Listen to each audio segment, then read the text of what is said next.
Hello guys, in this video I will show you how can we enable data tab in Excel.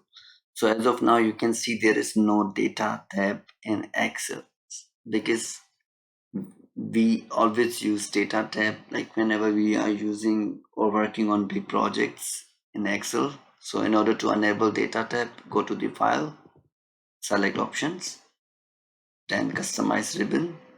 Then here you will see the data. Just tick that data and hit OK. So now you go to the data, got it. Now you will see like you can export the CSV from like you can import the CSV, whatever you want to do. So this is the way you can access the data tab in Excel. So I hope you like this video. Don't forget to hit like and subscribe button. Thanks.